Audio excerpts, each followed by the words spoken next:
পঞ্চায়েতি ব্যবস্থা আমরাই তৈরি করেছিলাম। সেখানে দাঁড়িয়ে ট্রিপল চাই, কল চাই, জল চাই, কিছু একটা ভাতা চাই। পঞ্চায়েতের মেম্বার, পঞ্চায়েতের প্রধান, পুরসভার লোক তার কাছে না গেলে কিছু হবে না, ঘরের টাকা পাবে না, ঘর পাবে না। এ কথা আলাদা। ঘরের টাকার জন্য প্রত্যেকটা ইনস্টলমেন্টে কাটমানি খেয়েছে। খেয়েছো তো? ঠিক বলুন আপনি।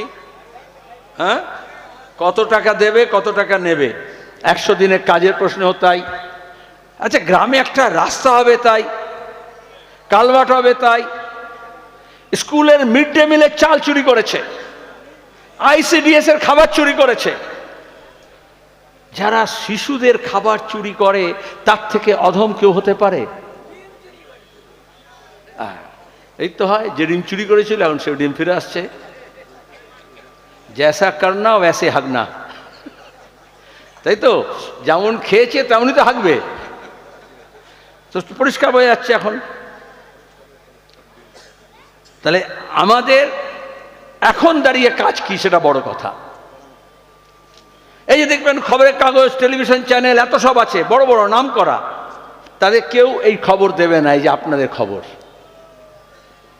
কেন দেবে না? কারণ ওরা তো 25 বছর ধরে টাকা পয়সা খেয়েছে এটা বলার জন্য যে সিপিএমটা নেই। হিন্দু এলাকায় গিয়ে বলা হয়েছে সিপিএম নেই। তাহলে তৃণমূলের যদি বিরোধী হও তাহলে তারা কি করবে? বলে চলো বিজেপি হতে হবে। মুসলমান এলাকায় গিয়ে বলেছে সিপিএম নেই, তাহলে বিজেপিকে যদি আটকানো হয় তাহলে কি করবে?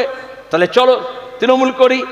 তাহলে শখে যতজন তৃণমূল করেছে বা বিজেপি করেছে বা রাজনীতি বোঝার জন্য করেছে, তার চেয়ে বেশি এটা বলেছে দুজনে মিলেই যে সিপিএমটা নেই, লাল ঝান্ডাটা নেই। আর এদিকে খবরের কাগজে মমতা বলে দিল দূরবীন দিয়েও দেখা যাচ্ছে না। সুতরাং খবরের কাগজগুলো কি করে দেখবে? তারা কোনো খবর দেবে না। এইটা হচ্ছে মানুষের হৃদয় থেকে, মানুষের চোখের সামনে থেকে, রাজনীতির পাতা থেকে সিপিআইএমকে মুছে ফেলতে চেয়েছিল।